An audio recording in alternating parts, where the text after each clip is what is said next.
દેશના યશસ્વી વડાપ્રધાન શ્રી નરેન્દ્રભાઈ મોદી સાહેબનું વતનની ભૂમિ ઉપર ઉમલખાભેર સ્વાગત કરું છું।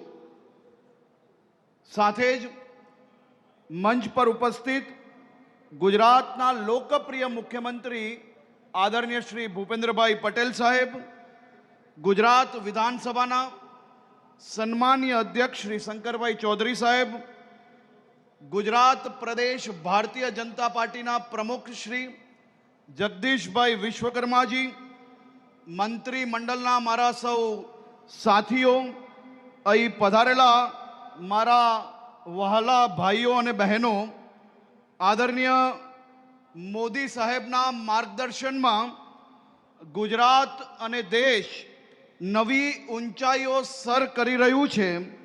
આજે પણ આદરણીય મોદી સાહેબ વિકાસ અને વિરાસતના પ્રોજેક્ટ્સને ગુજરાતને ભેટ ધર્યા છે અને હવે નવીન જિલ્લા એવા વાવ થરાદની આ ભૂમિ પરથી 19,800 કરોડના માતબર વિકાસના કામો આપને સૌને ભેટ આપવા આદરણીય સાહેબ અહીંયા આવ્યા છે।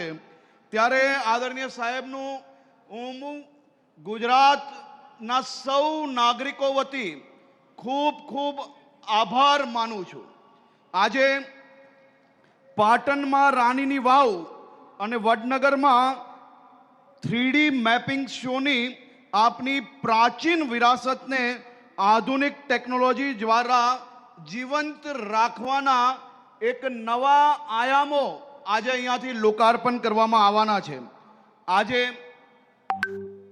મારે ઉત્તર ગુજરાત અને ગુજરાતના સૌ નાગરિકો વતી આપના લોકપ્રિય પ્રધાનમંત્રી આદરણીય શ્રી મોદી સાહેબનો દિલથી આભાર માનવો છે। સાહેબ, આપે આપના ગુજરાતના મુખ્યમંત્રી કાર્યકાળ દરમિયાન ગુજરાતના છેવાડાના ગામો સુધી રોડ હોય, પાણી હોય, વીજળી પહોંચાડવાનો એ સમયે આ સંકલ્પ એ લોકોને સપનું લાગતું હતું। તમે સંકલ્પ લીધો બી સાહેબ। આજે બનાસકાંઠા, વાવ થરાદ જિલ્લો, કચ્છ જિલ્લો એ આપનો જીવનભર આભારી રહેશે। જીવનભર આ જિલ્લાઓને માત્ર ને માત્ર રાજકીય ઉપયોગ કરવામાં આવ્યો, પરંતુ આપે સંકલ્પ લીધો અને આ વિસ્તારના ગામે ગામ સુધી પાણી પહોંચ્યા। અમારા સૂકા ખેતરો આજે લીલાછમ થયા, ખેડૂતોની આવક વધી।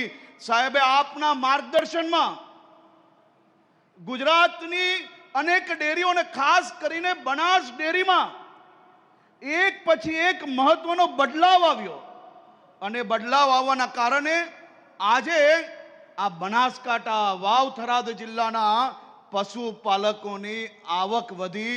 આપનું જે સંકલ્પ હતો, આપનું જે વિઝન હતું કે ગામમાં જ પરિવાર એક સાથે રહી શકે, મહિલાઓ સશક્તિકરણ થાય, આ બધા જ આપના વિષયો પર બનાસકાંઠામાં અદ્ભુત કામગીરી થઈ।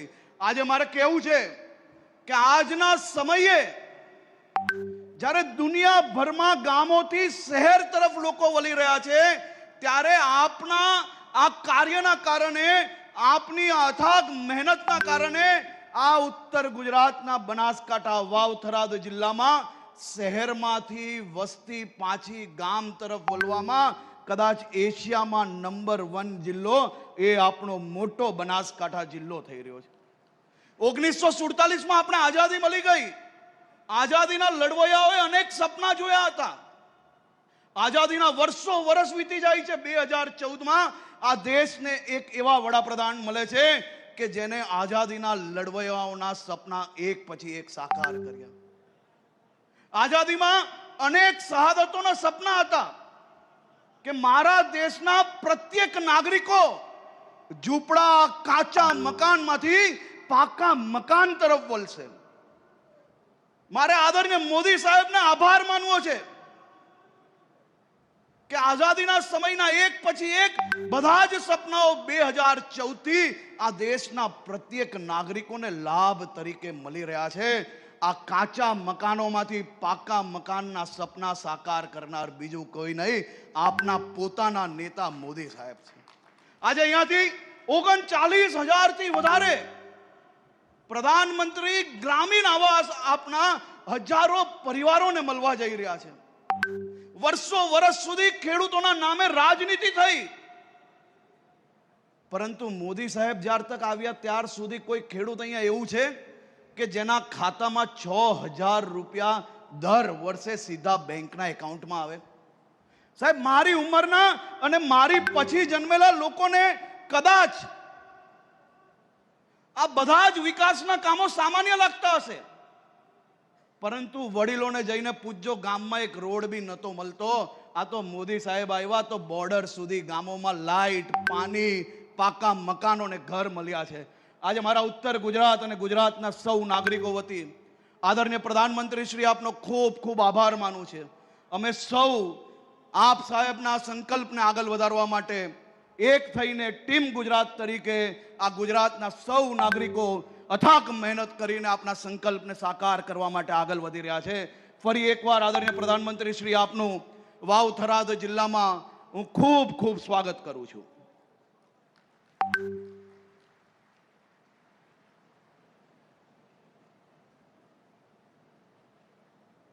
ખૂબ ખૂબ આભાર માન્ય સાહેબ.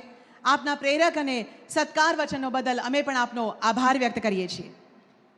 હવે જેમના નેતૃત્વમાં બનાસની આ પવિત્ર ધરાએ જન સુખાકારી અને સેવાનો નવો અધ્યાય લખ્યો છે અને જેઓ આ ભૂમિના પ્રત્યેક નાગરિકના હૃદયમાં વિશેષ સ્થાન ધરાવે છે, એવા ગુજરાત વિધાનસભાના ગરિમામય અધ્યક્ષ અને આ વિસ્તારના લોકપ્રિય નેતા માન્ય શ્રી શંકરભાઈ ચૌધરી સાહેબને હું આદરપૂર્વક વિનંતી કરીશ કે તેઓ આજના અવસરે આપણને સંબોધિત કરશો.